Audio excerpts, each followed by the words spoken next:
All right, guys, welcome to another episode of the Imperfectly Perfect podcast. Like I do every single week, I bring some incredible corporate leaders and celebrities to share their stories in hopes of changing the culture and narrative around mental health. Not so more than today, we have an incredible business leader over in the UK, Brad Burton. He's the master of teaching people how they can not only make better decisions, but a whole lot faster. This energetic entrepreneur not only helps just small growing companies, but regularly motivates and speaks to global organizations such as Bentley, JCB, Costa, and NHS.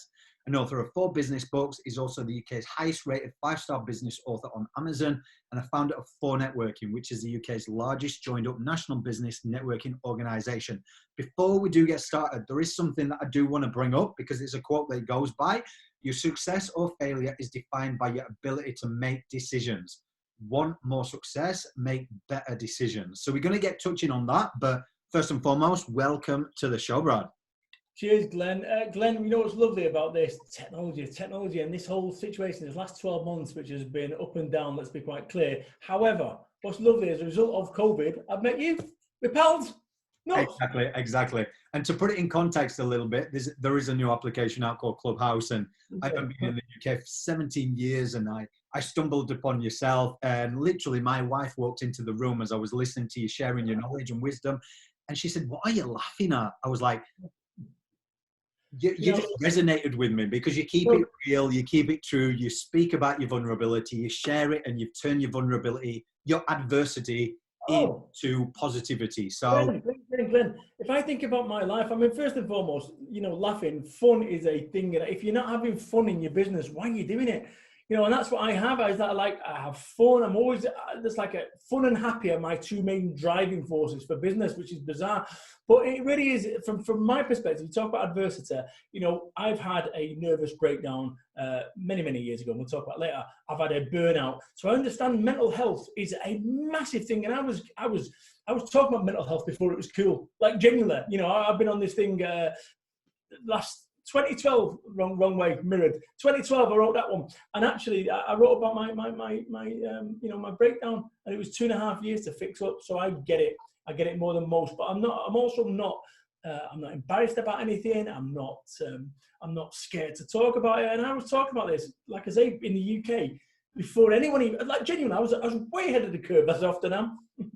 Yeah, but that's what I love about you, and that's when I first came across you, and you started sharing your vulnerability and what you'd gone through. And I think with this podcast, with this campaign, it's about uncovering, getting to know people that we often see, like yourself as a corporate leader in front of hundreds of thousands of people speaking, celebrities, and we think, what would they know? They can't possibly go through. So I wanted to really destigmatize that in itself, to go, you know what, like COVID, mental health has never discriminated. Let's have these conversations that nobody a lot of the times want to speak about. So Yep. You've got the biggest guns I've ever seen in my life, right?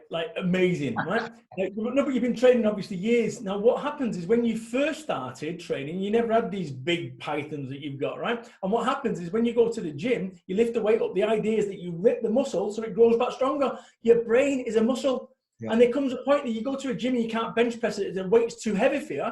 Or you put, leg press or whatever, it's too heavy. What's going to happen? You're going to cause yourself injury.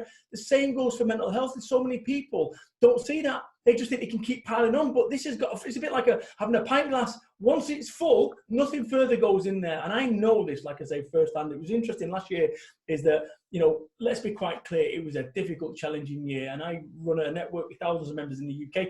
And they're all looking to me. The people expect leaders to be strong. And I remember the pressure that I was under. My ears were popping, and that was an indicator. I had to blow my ears out, right?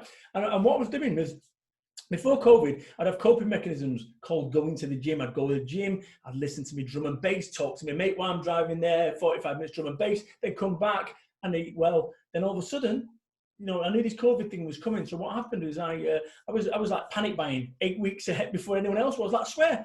And my wife's going, "What are you doing?" And I played enough computer games in my time to know exactly that this, without looking at the boards, that was getting to us. So I was panic buying, right? Panic buying everything beforehand, so well before any of this happened. And then my network, I've been running it for 14 years, £1 million plus business a year. It went to 0 overnight. So that's immense pressure. Then you've got everyone worried. Then the news is out, and all the kids, and then the kids are school. So the pressure is building. So then when you've gone from this normal coping mechanisms, like I say, gym, nutrition, and so forth. Now you start moving into the zone of Red Bulls to keep yourself busy, to keep yourself, because you've got to work really hard, and then you're on more Nespressos and caffeine, and now you're not sleeping well, now you're drinking more to go to sleep, and then you get in your cycle, and when that stops working, when you've gone from nutrition and water and everything's normal to Nespressos and mini cheddars, right? When that stops working, you then get into adrenaline. Now, adrenaline years ago, fight or flight, let's go 10,000 BC, you and I would have been sat on our ass while the women did the real work all day. And actually, a saber-tooth tiger comes into the village to attack. And then me and you are spears and we have a fight with it, fight or flight, and we kill it after an hour. And then we go back to sitting on our ass. We have been in fight or flight mode for the last 12 months. And it doesn't help because everywhere you look at 24/7 news, you're looking at riots that are going on, things that you can't impact. So remember what I said about this whole thing about a pipe pot. You've got no more you can put in. So all of a sudden now you're getting frustrated that you can't put it in. And what happened to me is the first lockdown, when it kind of eased up, my mum came over, not seeing my mum, she was 75 or 75, she still is. She came over and I dropped her off on a Saturday. I always remember this. And this was obviously like June maybe last year. Dropped her off. And when I came back, I had to lie down in my bedroom. And I started shaking. Uncontrollably shaking. If you've ever seen a shell-shocked World War I veteran who's been back and you go, why are you shaking? And then I started sweating like the biggest workout you've ever done. My back was sweating, it was drenched. And then when I went to go to the toilet, it would take me 15 seconds to walk to the toilet for a 3-second walk normally. I turned into an old man, and I remember being on the bed going, I'm dying. And that was, like I say, last year. And what happened is it was a nervous breakdown or a burnout. There's a difference between there's fundamental and I kind of clock it. I thought it was a nervous breakdown. I thought it finally got on top of me. And I contacted my team and said, look, I can't do this. I need to have a week off. I had a week off on sick. And then I had a week playing computer games and I was fine. But I'll give you an example. My wife came in and said, do you want a cup of tea or coffee? And I went, my biggest tool is my ability to think fast. It had gone. It had been stripped. And that's because I've overwhelmed my brain. And I'm someone who's resilient. I'm someone who prides myself on this razor sharp brain. Gone, shot to pieces. I was like Superman with kryptonite around the neck. And this is the danger with mental health. Your biggest chance of success is your brain. Your biggest chance of failure is your brain. Wow, so powerful, mate. And I think that's one thing in the notion of this campaign, disrupting corporate silence as well as social media. Because as this corporate leader who stands up in front of all these organizations, what would you say, or do you say to these who think that they have to show this ideal of perfectionism, that they can't fail or be seen to be failures? Great question. So there's this kind of mentality, which is hustle and grind, and we need to work hard, and we need to put more. Let me tell you something. My team, right, if they can't be bothered working, they tell me, I can't be arsed working today. Cool, right? I don't force people to work. It's pointless. But what happens is when people are flowing, that's what you need to do. So what I would say to corps is they kind of got the wrong metric here. How many hours have you worked? Not how many hours have worked. How effective are you? And one of what I do with my team, I swear, right? It's not about how many hours you work, it's about effectiveness. And I would rather my team works 4 hours at 100% than 8 hours at 50%. Yeah. So it gives you that time. So for me, I would say to anyone that is kind of looking at this from an effectiveness perspective of your workforce, look after the mental health, but don't just be a soundbite. Don't just be a little tick box that you put on your documentation. Get it right. And that means being really honest about it, because otherwise, if it's pebbles in shoes don't magic the way out. So if your staff are struggling, at some point you're going to have to stop and get them to set the pebbles of the shoe out. And I actually, with my guys, I actually asked them, how happy are you on a scale of 1 to 10 today? And literally, this is what we do as a management team. And if they say a 5, they say you're either lying, it's either a 4 or a 6. What's going on? And they let us know. Okay, well, a bit of time off. Fundamental different way of doing it, but it does require a kind of unpicking. And I think that if you look at this whole thing of the last year with COVID, it's a great reset. So it allows for a workforce to be able to do it and actually forget about the rules of old, do it your way. And that's all I've ever done. Look at me. People said you can't be a motivational speaker. Why not? You know, you've got shaved head tattoos, you look like a drug dealer. I'm not a drug dealer, by the way, anymore, Glenn. But you see, the point I'm making is we can all change, and that's what this is about, change. It is. And I actually, a good friend of mine called Abigail, she actually shared an article today on the corporate sector in America, and not just America, but he was talking about the 8-8-8 rule, whereas now we should be looking at 8 hours of work again, 8 hours of play, and 8 hours of, like, I think it was downtime or whatever it was. But basically it's stating that these days, before the reset, as you just said there, people were working up to 19 hours a day, which was causing less productivity, more stress, people taking their life, sadly. And this is what this 8-8-8 is now going. If we live by that, 8 hours a day working, then family time, and then actually your own time, like, you are living a healthier, more productive life, and your teams are going to get better. So exactly what you said there. But I just want to take you back a minute. Like, you've come so far in what you do now, and 14 years of building this and going through your highs and your peaks and your troughs. Where did it all start for you? Because I know your background, what you've shared with me and what you share with people. Yeah, of course. I think that's so amazing, just to show people that it's not just this highlight reel that books, you're an author. Where did you start? So listen, am I Brad Burton, the guy whose dad left when I was 6 months old? My mum brought me up, a single parent, moved 14 times from the age of 8 to 14. I left school with no qualifications. I got shot at when I was 21 over in Manchester. I've done 4 years on benefits. I've been addicted to drugs twice. You've got to work really hard to get addicted twice. And I delivered pizza at 31. Or am I Brad Burton, the UK's #1 motivational business speaker, 4-time best-selling author, founder of 4 Networking, Network Central, One Networking, entrepreneur? Two sides of the same coin. And no matter, if you go back far enough with everyone, you're going to find something that is questionable. And actually, I would not be much of a motivational speaker if I'd not had all those things that had happened to me and I'd shared them. But I'll tell you something, this goes back down to this brain thing that I talked about the way most people, when you have you're in a bad place in your life, or you've had some stuff that isn't great or not fun, most people do enough to get away from the pain. What I did the same. And actually, what I've done is I've gone back to these things, not so great things in my life, and it's a bit like a computer game. What's the difference between a level 1 wizard and a level 20 wizard? A level 1 wizard's got 2 magic missiles and can fight a kobold and then got to have a sleep and rest. A level 20 wizard can fireballs, flame shields, summon dragons, and can fight 10 orcs. Same person. What's the difference? The difference is the experience. The experience, but it's not only the experience, it's the battles that they've overcome to get that experience. And most people have battles in their life. And when anyone's ever in a bad place in their life, and constantly you have those people that are in a bad place in their life, it's because they've not learned from these battles. And what I've done is I've gone back to everything in my life and said, right, what was the lesson that this was trying to teach me, getting shot at? What was the lessons being addicted to drugs that he was trying to, and actually I realized something. What I was doing with drugs is I wanted to be the person I am now, right? I wanted to be Robbie Williams effectively. I wanted to be a success, but I couldn't ever become successful. So the only way that I could be or feel successful, albeit briefly, was taking drugs. And actually, this is why, from my perspective now, I don't do drugs anymore. I don't need to, because I'm happy. Fundamentally, when you get happy, and this is where people get it wrong, a lot of the stuff on Clubhouse, money at any cost. And you end up making money, and if you're not happy, you end up with success, which is what happened in 2012 for me. I ended up with success. I had all the trappings of success, but I was broken as an individual, like genuinely broken. I remember walking with dog Tyson, a Labradoodle. He's gone now, bless him. Right, but I remember walking him, crying out loud, audibly, to myself on the canal. We've got a lovely countryside canal, not like Salford, where I'm from, with canals. Walking along, crying to myself, saying, I just want to feel normal. I just want to feel normal. I just want to feel normal. I just want to feel normal. That's all I said, over and over again. And this is like, and I share this because it'll help other people to go, oh my gosh. But the key to this thing is to not allow your stress levels to get to that point. Because here's the thing, we talk about decisions. People under stress don't make great decisions.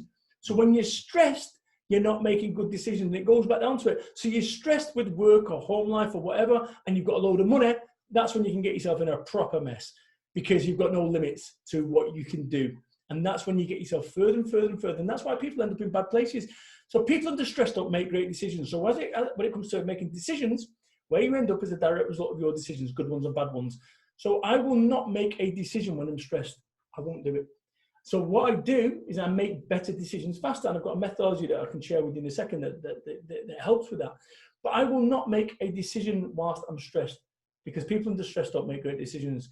So what I would say to any individual is, when you're feeling the pain of any of mental or whatever, it's not just one thing that has got you there. It's thousands of things that you kind of disregarded or ignored or said something. When I first moved in this house over in Somerset, I'm come from Salford, Manchester, living above Masonette, above Chippies. My wife wanted a house with a wood burner. I've got no idea what a wood burner is, by the way. Right? The idea that you light a fire in a house and don't run for insurance purposes is alien to me. but we get a house, and I swear, in each of the corners of the front room, on my life, I had a spider in there. I went, that's crackers. I said, do you want me to get them out? And my wife says to me, I swear to you, she said to me, oh, it's all right, I don't mind small spiders. Kerry, where do you think the big ones come from? And this is a good, metaphor for life, that so many people don't mind small spiders, and then they grow into big fuck off hairy ones. And that's the point. And actually deal with it right now, whatever's going on in your life, because most people, want to sort their life out and get the big goal. No, it's the thousands of mini little goals. This is where I'm the guy that I am now, right? It's because somewhere along the way, I stopped focusing on the big picture, and I focus on the small picture. Focus on the small picture, and the big picture will paint itself. I love that. And you know what? The most thing I love about the campaign is getting to meet people, talk, and just listening to this, because I've got two really important questions. One is because I always notice with people, and I went through it myself in terms of corporate. So I can only attest what you've been through along your journey as well.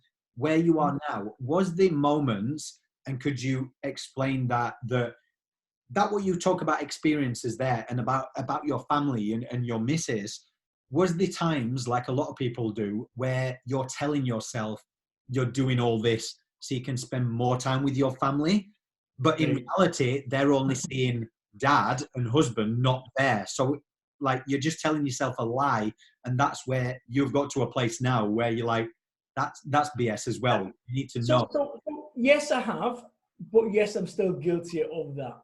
Because this last year, let me be quite clear, the idea about work-life balance in the last year is a kind of myth. Because actually, if it had got work-life balance, there'd be none of this. It would have all been gone. Because that's the reality of it. Yeah. Is, let me be quite clear, £1 million plus business to zero, 15-year business to nothing.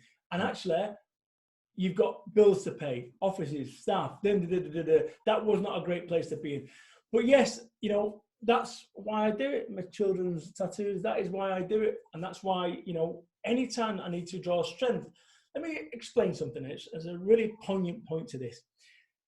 When I look at my life, the reason I got myself in a mess is because I did everything short term, and it was about me. If it was left to me, I'd be on smoking bongs all weekend. But actually, when it was about the children and family, all of a sudden I need to get serious. It was no longer about short term, it was about the medium and long term. And that changed everything for me. So work-life balance and that thing about spending more time with the family, yes. Am I guilty of being on my phone and doing stuff when actually, yes. And talk about it. I mean, that's a good example of being imperfectly perfect. It's a good example. And I'm mindful of it, but I'm more mindful than I've ever been before. Whereas before I wasn't aware of it. I was just active. But yes, it's everything in life is a balancing act, right? Time, we consciously about where we spend our money, on phones, television, Focus on what you spend your time on. Give it as equal, thought about what you spend your time on, because the most important asset that we each have in our life is time. Glenn, we are 25 minutes closer to death, the pair of us, since we both started this conversation. And actually, death happens to other people. It doesn't happen to us. It was on someone else. And actually, if you had a clock on your head showing you how much time you had left on your, on this planet, do you reckon you'd be spending time on 12 hours a day on Clubhouse? Of course you wouldn't. Yeah. You'd be spending time with those people that you love and saying things that you want to do. And I'll tell you something, you'll know this, Glenn. I'm connected to thousands of people due to the fact my network in the UK. But nobody knows. Nobody knows what's going on. Nobody knows the time. And I'll tell you something, this is why I live every day like it's my last. Not at the expense of tomorrow, because otherwise I'd go and spend all my money on dancing girls. But you see what I'm saying? I live every day, and I do what I can to ensure that I say the things that I want to say, and there's nothing left unsaid. That's amazing, mate. respect you so much with how you live your life and everything. One of the questions I do want to ask, which it came to me whilst I'm thinking, and this is why I love these conversations just to flow. So anybody out there, another good friend of mine, Angel, she's called, she said something yesterday that was so profound, what I want to bring to you, because she said, if you've got a story, don't let your voice be silenced. Share that story because it can help other people. Now, from where you were in your background, to say how you might have felt about yourself, if there's anybody who's ever gone through any kind of addiction or anything and then really wanting to be that voice and sharing it, what would you say? How did you manage to flip the way you thought about yourself to go, hold on a minute, I'm going to use my story to impact and help others, and not think of yourself going, I can't do that because of my background and what people will think of me? So first and foremost, the reason I stopped doing drugs was because I run out of money. That's the reality of it, right? Now, this goes back down to it. If I would have been in the position that I am now financially, I could have unlimited drugs, right? So go back down to the time when I stopped doing drugs.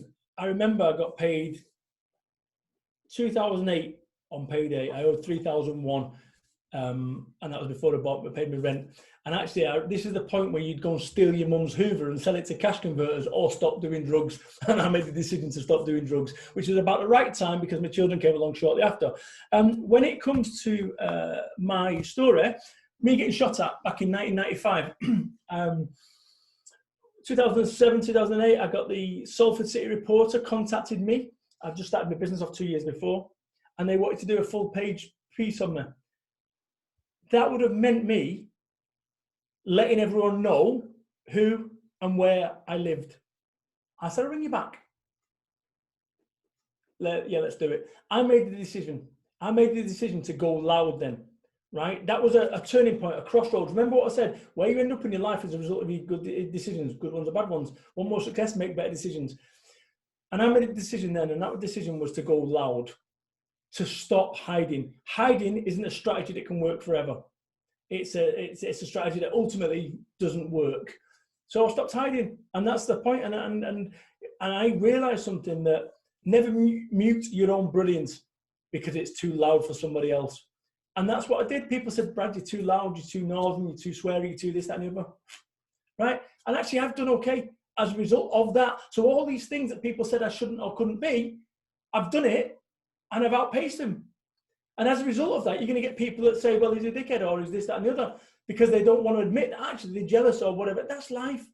So what I do is, if you think about racehorses, the way that they run a race, they wear blinkers. There's a reason they wear blinkers. They don't give a toss about the competition. And that's what you've got to do. You've got to run your race, and you don't want to be comparing yourself to someone else. Oh, Alan Sugar. Oh, Grant Cardone. Stop it. Right? Compare you to you. If I compare me now to me then, I'm a 10 out of 10. If I compare me to Richard Branson, I'm a 1 or a 2. Forget it. Compare you to you. And that's what I'd suggest. That changes everything when you stop caring about other people, about what their view is. And I won't take advice or opinions of people that I wouldn't take business advice from. Yeah. Right? And I tell you, it sounds like I said that don't care about people. I absolutely 100% care about people. I don't care about the opinions of people that don't like me. Couldn't care less. Not bothered. Right? And let me tell you, go back to what I said. Two sides of the same coin. Am I Brad Burton, the old Brad, or am I Brad, the new Brad?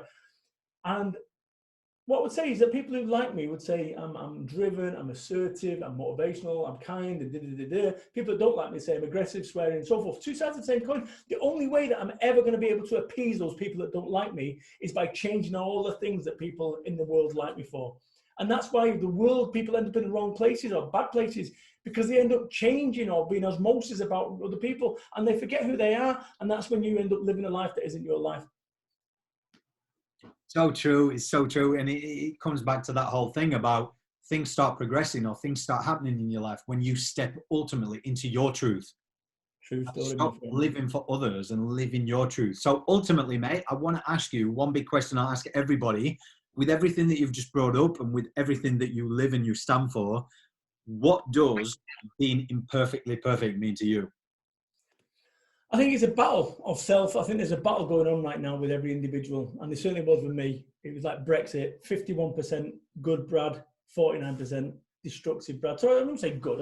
I'd say good, positive, constructive, negative, depressed, and so forth. There's a battle going on. I would say, if you go back to me in 2006, there was a battle, 51%, 49% fight going on. I believe I have cracked that fight. I believe now I'm 95% the positive, good version of Brad and a 5% bad version. And I believe that that's what that is. I believe that exactly that whole thing is about recognizing that I'm never going to get rid of those flaws. There's some flaws that I'm never going to be able to get shut of. But being aware of them and being able to tip the balance from that 51-49% constant fight, which is where I think mentally we end up getting in a bad place because we're vying for ourselves. But what has happened is like a tipping point, and I think that's what it stands for me. Reach that tipping point, but recognize that I'm never going to be perfect. It's a myth, ever. Totally. And I mean, you're now in a position where you get to, obviously, like I said, speak in front of thousands of people on stage. What is something that you notice? Because I know you pay attention and you listen a lot to people. So what is a commonality you notice within the corporate sector that you try and empower your words and your message on them? Yeah, well, never underestimate anyone. Never overestimate anyone based on the car they've got. And I don't look at people with pound notes over their heads. I'm looking for high net worth individuals. Shut up, twat. I'm looking for high net worth individuals in networking. Are you a high net worth individual? No, well, do me a favor, piss off. I need a high net worth individual. Just nonsense. I treat everyone the same with respect. And that's what I urge people, because I go on stage, literally thousands of people, and say, how many people would have underestimated me? How many people would have thought I'm the security guard or I'm a grouper? What do you call it? A roader. There you go. Right. I thought it was 1993 again in a travel lodge. But you say, how many people would have underestimated me and got me wrong? And if you've got me wrong and you've underestimated me, how many times during a day you're doing the same? So treat everyone the same with respect. And that's one of my cornerstones of what I stand for.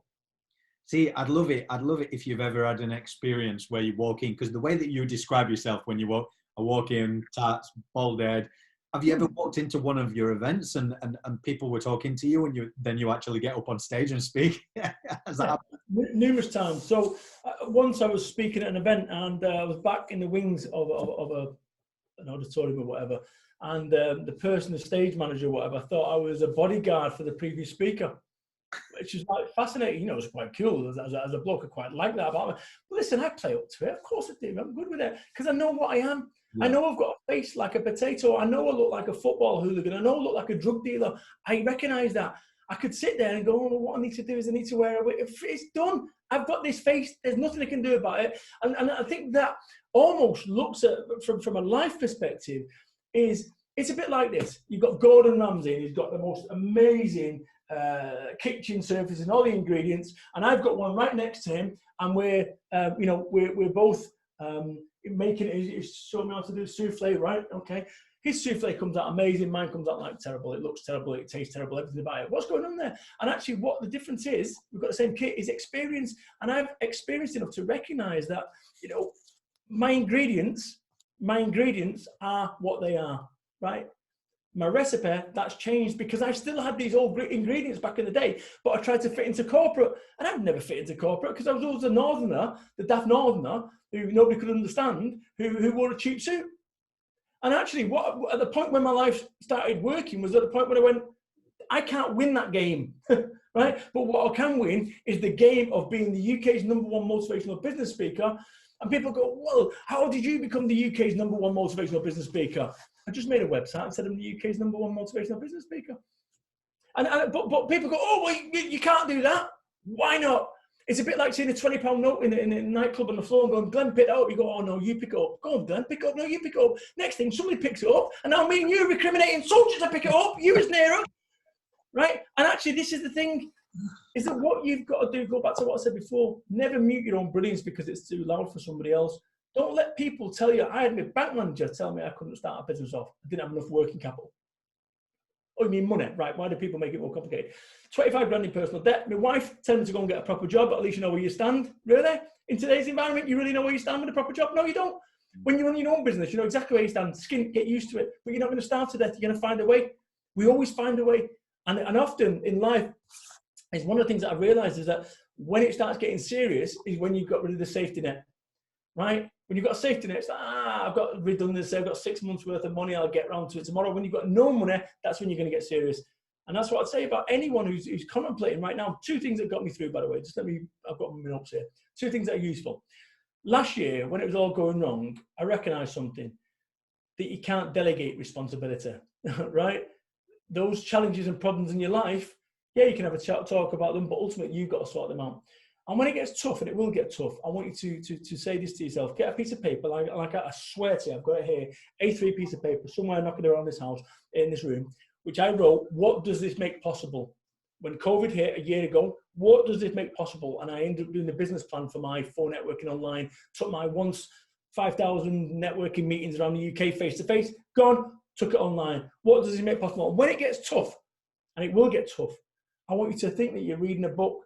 I want you to think that you're reading a book and you're halfway through and the hero of the book is coming to the point where you are right now in your life. And I want you to say to yourself, this is not how this story ends. And I want you to think about the last chapter of that book, how that hero of that book, where did they get to? And then work out the decisions that you need to make in order to get to that point. Wow. I think our audience are going to get so much from this episode. Like each time I listen to you, mate, I just learn something more. But I mean, last couple of questions for you. Like we can see there on the video for anybody who's listening to the podcast. So you're now a full-time selling author. Get off your ass. Now what? Life business just got better. Get off your ass too. Tell people where they can find them, because tell us what the difference is them, because obviously your story's in there, but 4 books.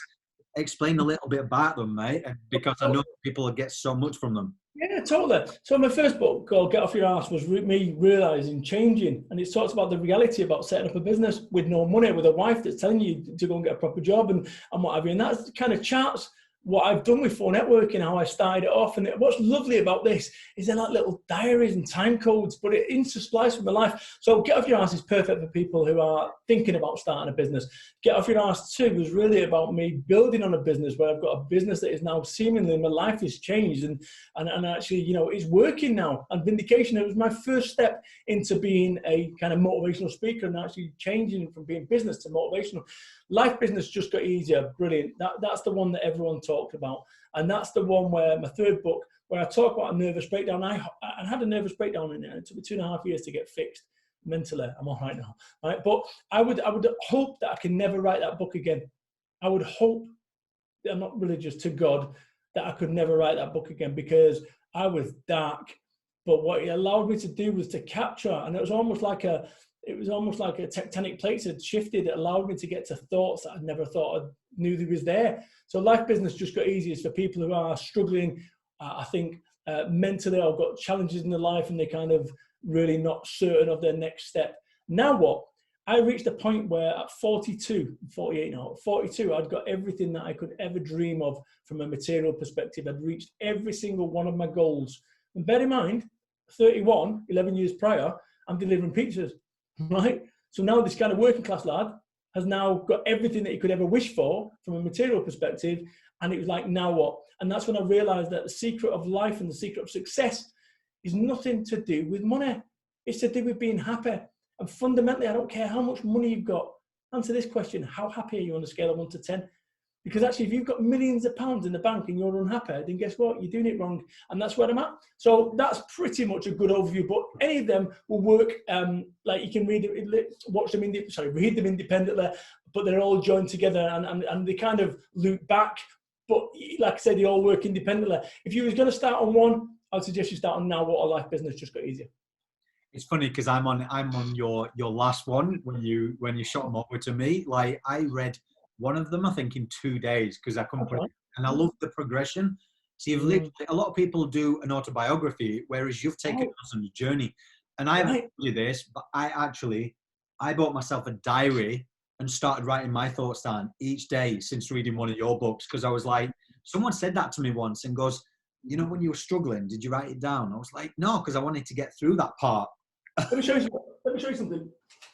So this is as real as it gets. So this is my notes for book 5, right? So I'm actually writing book 5 at the moment, right? This is my notes for book 5. So I have notes like what you've done there. And also, let me show you this. I'll give you the exclusive now. This is my planning for book 5, right? So this is my literally. So there's a book 5 coming that people don't know about, and you've had the exclusive there, and that's my my Brad Burton book. So I'm actually planning. So the key to writing any book, but that's what, going back to these 4 books, what's lovely is it's as real as it gets. So I've captured everything about my life in the last 15 years, and also the lessons that I've learned on the way. And what's going to be amazing is I'll be sharing, what happened in the last year when we were book 5 about COVID, but the lessons, that ability to be able to move fast under pressure. Let me share with your audience, Glenn, something that really will change everything. In that, when it comes to making decisions, where you end up is a result of your decisions, good ones and bad ones. Now, what I believe is an expert, when it comes to book writing, when it comes to motivational speaking, an expert is someone that has made all the mistakes in a particular niche field. So when you make a decision, if you get it right, it moves you one step towards success. If you get it wrong, it moves you one step towards being an expert. As long as you learn from that mistake, it's fine. That's what an expert is. Now, when it comes to making decisions, the reason that people don't make decisions is they're scared they're the wrong ones.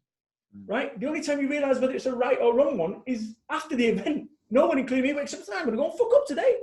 So when it comes to making decisions, I am the easiest person. You contacted me, or your team contacted me and said, look, do you want to go on this? Yeah, boom, straight away. 24 seconds. So this is something that Bentley Global use as part of their enterprise team. And the reason that Bentley Global use it is because I taught it them. Brad Burton, the former drug addict, the guy who got shot. Sorry, not that one, the other one, right? So when it comes to making decisions, I'm the easiest person in the world to sell to. I will make a decision in 24 seconds. If I can't make a decision in 24 seconds, I'll make it in 24 minutes. If I can't make it in 24 minutes, I'll make it in 24 hours. If after 24 hours, I can't make a decision, I've just made a decision, it's not important, next. And that is what has got me through my recent life, put it that way, because I only came up with that concept. So I move so fast, 24 seconds, 24 minutes, 24 hours. And this is it. And actually make a decision, because there's no correlation between time spent on a decision and it being the correct one. That's proven, like with science or whatever. There's no, so just make a decision and live with the outcome. And that's what I say, when it comes to making decisions, what's the best case scenario? What's the worst case scenario? What's the most likely scenario? If I can live with the downside of any decision, I'll go for it. Wow. And I'm sure everyone's going to take so much from that. So make sure you're getting a pen and paper when Brad speaks, because you learn so much all the time. Last question for you, mate. I really want to know this one, and I like to finish it off with everything that you've learned throughout everything. When you finally, as kind of this, as a guy, the masculinity, when you were struggling, if anything you've learned from sharing your story, or that first time that you opened your mouth as a guy and actually said you were struggling to somebody, what or how did you feel? Did it feel like a weight off your shoulders? Because what I'm getting at is, I want people to know that it's okay, even as a guy, it is okay anyway for anybody to know that. Seek help if you need, have these hard conversations. So what would you say in all the lessons you've learned from when you opened up? So have the honest conversation with yourself, right? Remember what I said, people under stress don't make great decisions. So therefore, the key to this is getting your stress down. Do not allow yourself, if you imagine your stress levels turning up, something I teach people about this is, are you in fact, let me just show you something here. I'll show you this. So this is something that I teach people. Let me just see, I've got it here. So this is another thing for you. This is one of my thingies, right? One of my programs. That there, intensity and recovery, right? Goes up to 4 red or 4 black. Think about this as a good way to suss out where you are. Think about it like a bank account, your brain, your mental health like a bank account. Are you in the black or are you in the red, right? Black or red, which one is it? If you're in the red, go and see your bank manager. Your bank manager is your friend, your best friend. It's so simple. Go and see your friend and say, listen, I'm struggling at the moment. Boom.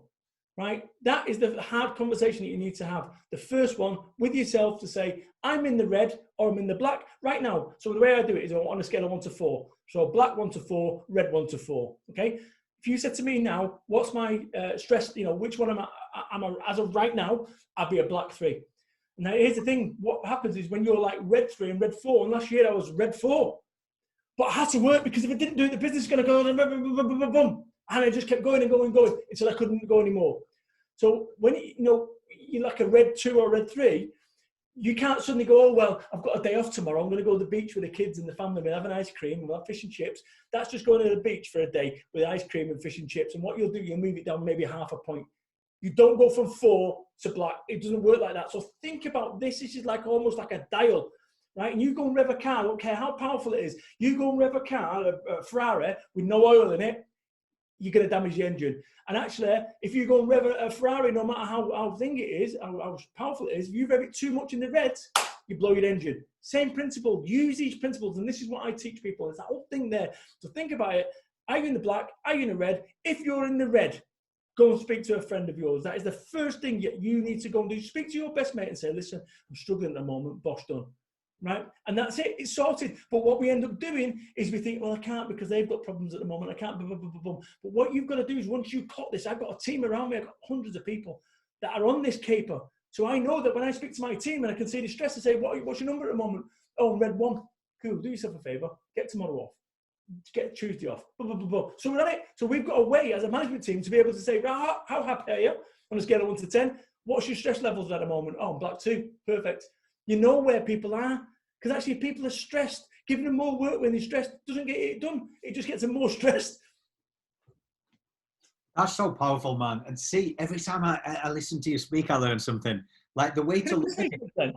So what I think's lovely about this, right, is that because I'm just a thick northerner, right? And well, how are you qualified to talk about that? Listen, if you can do the job, you're qualified. Anyone who's ever got a qualification, that qualification is made up by someone clever, right? So I make my own stuff up. That's it. I don't need to be, but I'm telling you, that principle about use your brain as a bank account, black or red, is the simplest way to be able to establish where your pals are. If they're in the red, let's do something to get that down. What do you need to do? What's your enjoyment? I play computer games, right? But what you've got to avoid is, oh, I'm stressed out. I know what I'm going to do. Get some fags, get some drugs, drink some alcohol, because all it does is offsets it. For that time being, and you wake up, your head's still twatted, and you're now created a bigger problem. So you're overeating, not a problem. It is after you've done for 6 months, and now you're conscious of that. Oh, my body's not the same way. And so it continues. People. Use your head like a bank account. Keep yourself in the black. And I'm mind blown just listening to you, because even when you talk about that, like when people are qualified and they get the qualifications and you make it up and stuff like that, that way of looking at it, you know what? Sometimes they say, common sense, we need put it in front of us at times. Like, because my wife always says to me, my wife academically, and then she says, but you're street smart. Like what you come out with just makes sense sometimes. And that, I listen to you speaking, is what's led you to so much success. Glenn, people say to me, who made you the expert, Brad? I did. And that's what you've got to do. You don't need permission. You don't need permission to be anything you want. Whilst I was waiting for permission for me to, start a business off and this, that, and the other, I would be waiting a long time. I was waiting to get promoted. Forget it. Get your own promotion, right? Get your own promotion. This is what I've done. I'm living proof. I'm a guy that has lived on council estates, no qualifications, addicted to drug size, got shot at, done 4 years on benefits. What's your excuse? And that's exactly what it is, an excuse, because it all starts with baby steps. You can't skip the steps. So many people want to go into a clubhouse and sign up to a course and then you get to the top. It doesn't work like that. You've got to, if I want to get to the top of my stairs in my house, I can't run from the bottom to the top. I can do a jump and maybe get 3 or 4 steps in and get bruised knees. Take your time. Take your time. Walk, talk, keep moving forward. It's the process that makes you, isn't it? I think that's the most important thing. Like, it's these life lessons. And if you want to be taken from A to Z, like, I think as people who help people and empower people, you're going to give them a disservice if they're not learning these lessons, because you want to set them up for longevity. And then this is the thing, you don't learn how to box through reading a book or watching a YouTube video. You learn how to box about getting punched in the mouth, right? And it's a contact sport. Life is a contact sport, and that's what you've got to recognize yourself. But don't talk yourself into fights that you don't really want, right? This is the thing. I'm a motivational speaker. I have died loads of times in front of audiences. I've been told I'm speaking in front of 80 people, get to Manchester. I've been drove up there of my own time and money to then speak to 3 people with 77 chairs empty. And that's what you've got to do. You can't skip the steps. Take your time. To get to C, where everyone wants to be, you've got to go by A and B. And A and B is the tough bit. A and B is the bit where people say, go and get a proper job. A and B is the bit where you wonder whether you can do this. But you can. You're stronger than you believe you are. And this is what this whole year has taught me. Someone said the other day, I did an interview, said, what's it taught you? Resilience. One of my biggest, that bounce back ability, that ability to go, you know what? I've still got more in the tank, I can do this. And even when you've not recognizing you've not got more in the tank, and actually go and rest. Because actually you think about a fighter does a heavyweight fight, you don't go, I'll tell you what, let's have another fight. They go and have a 6 month rest, and that's what you've got to do. I do something called burst working. So what I do right now is I do 1 hour of intensity in the morning, and then the rest is just unfolds my day. Then another hour of intensity in the afternoon, and the rest just unfolds. Whereas the old Brad was like, bam, bam, bam, intensity. Crackers. Yeah. Oh, you speak so much truth, and I can just myself what I've been through and learning from you. I'm just, because I was led by that masculine energy where you just go, go, go, and you just don't. Hey, I'm the biggest alpha male I know, right? But it's stupid. It's pointless. Let me tell you, I've got friends of mine who are SES men and armed police officers and this, that, and the other, right? I've got loads of people that I know that. And actually, once you get beyond the bullshit, right? Once you get beyond that, recognize that everyone is the same. Get beyond that stupid suit of armor that you wear, that you believe that protects you. It doesn't protect you. It keeps you weighted down. Be honest about it. But then anyone go, he's got no masculine energy, mate. Come on, right? The reality is absolute alpha male, but I recognize that I am skin and bones. And actually, if this goes, I ain't an alpha male. I'm no lion if this goes. And that's what I recognize. And it's why you've got to be so focused on this is your best chance of success. This is your best chance of failure. And actually, your decisions are going to define whether it's you're successful or it's going to make you a failure. Man, I'm just so honored you took some time out to come out and share your story and do this, because it's been so profound, not only for listeners, but for me every time I speak to you. But what's coming up next for you? Obviously, book 5, that was an exclusive there, but what else is coming up for Brad? Where can people find out? Let me tell you, mate, right? This is a classic. I had some clown on Clubhouse telling me I've got self-limiting beliefs, right? I've got a most amazing house, family, money, businesses, And so we said, why don't you go to America if you're that good? Why don't you go to America and take America over? I said, whilst there's a single person in Scunthorpe that doesn't know about me as a motivational speaker, why am I getting on a plane? Well, you'd be able to fly business class if you're so successful. Honestly, I've got a perfectly good bed here. Like why? Let me tell you what's next for me. It's a bit like playing a game of pontoon or blackjack. You're supposed to get 21, king and an ace, and that's like the winning hand. I'm on an 18. I'm not quite happy sticking. All I want next for me is to maintain this level of happiness, of contentment. That's it. I don't want a Lamborghini. I don't want this, that, and the other. I've got a daft car. It's pointless. Just stupid. I'm 48. When do you reckon is a good time for me to start enjoying my life? Because if I work really hard, I could globally take myself over as a reputation. I could. I've got what it takes to take over anywhere. But why? What is it about? I had a mate of mine, and I was having a thingy with him from Yorkshire, actually, Kirklees. Right? So I was having a gaucho steak with him. I've stopped eating meat now. I'm vegetarian. Now, do you know, by the way, you're speaking to a vegetarian, don't worry, I'll tell you. Anyway, this a couple of years back, and he's got a £2 million business from working class lad. Got £2 million business. I said, mate, you've achieved so much. I'm so proud of you. And he goes, oh, yeah. I said, I'm going for a £10 million business now. I goes, really? He said, yeah. I said, why £10 million? Well, so I can get the nice things for my family. Like what? Well, the nice things for my family. No, don't tell me. Well, no, I don't. I'm going to ask you one last time. And he went like this.